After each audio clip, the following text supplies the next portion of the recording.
Good evening. This is CTV News for Tuesday, November 27th. I'm Rochelle Metzger. And I'm Patricia Vallone. Thank you for joining us tonight.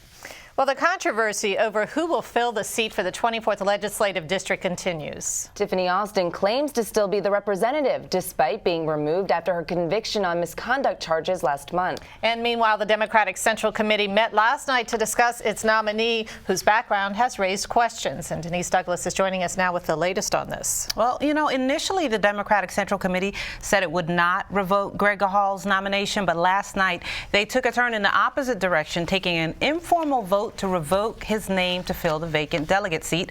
Still, this is far from over.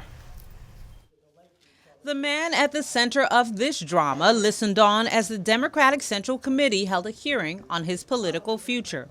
My guess is that it will not ultimately get. Greg Hall was picked by them to fill Tiffany Alston's seat, but his nomination hit a snag because of his past. He faced handgun and drug possession charges as a young man. Governor Martin O'Malley, who has to sign off on the replacement, has asked the committee to withdraw his name. Today, Mr. Hall filed another action against this committee to prevent the committee from withdrawing his name.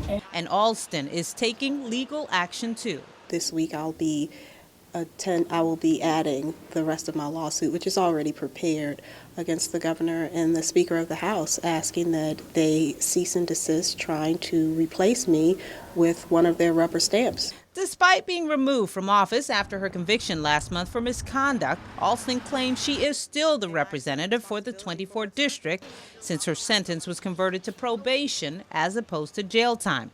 Ultimately, the State Court of Appeals could make the final decision on this case. But as the legal wrangling goes on, the big question is whether this will be settled and the seat filled in time for the upcoming legislative session. The experience in these cases that the Court of Appeals will proceed on an expedited basis, also aware of the need to resolve the issue well in advance of the session.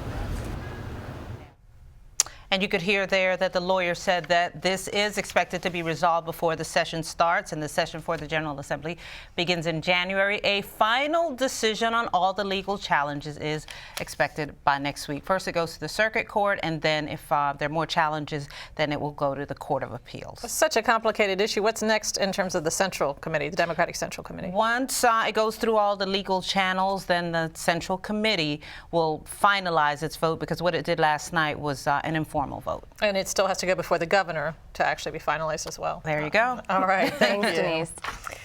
Well, a teenage girl is attacked and robbed in District Heights, and police are hoping the public can help identify her assailants. This photo of the two suspects was taken from a convenience store camera just before 5:30 p.m. on Saturday, November 24th. Police say the two females approached the victim as she left the store at Boone's Lane and Marlboro Pike. They punched the teen, pushed her to the ground, and then ran off with her shoes and cell phone. If you recognize either of the individuals, you're asked to contact Prince George's Police. Meanwhile, police are searching for a second suspect in a murder earlier this month in Sea Pleasant.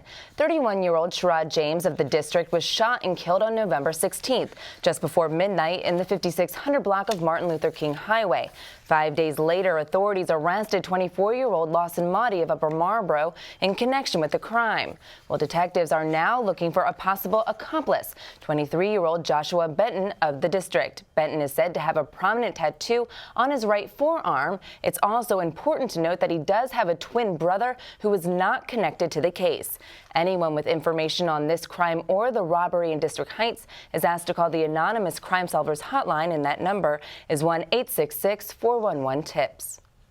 Two casino operators joined forces to fight a legal challenge to the results of Maryland's recent statewide vote on expanded gambling.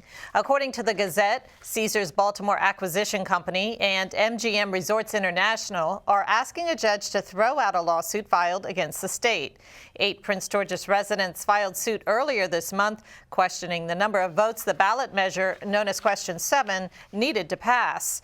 The complaint alleges a discrepancy between the numbers cited in the Maryland Constitution and the numbers cited in the bill that lawmakers passed this summer. The ballot measure passed on Election Day with nearly 52% of voters supporting it.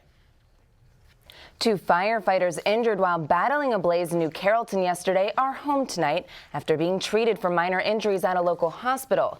It's unclear when the dozens of residents displaced from the Sutton Walk apartment complex on 85th Avenue will be able to return to their homes. A total of 43 units in 3 buildings have been impacted by the fire, which broke out around 1 p.m. Monday, causing an estimated $750,000 in damage.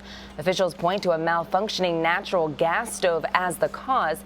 The American Red Cross and the County Citizen Services Unit are assisting families. Some of those affected are now staying in nearby hotels. Restoration crews on the scene say one of the buildings is inhabitable. The other 2 are temporarily closed because of water damage and a lack of utilities.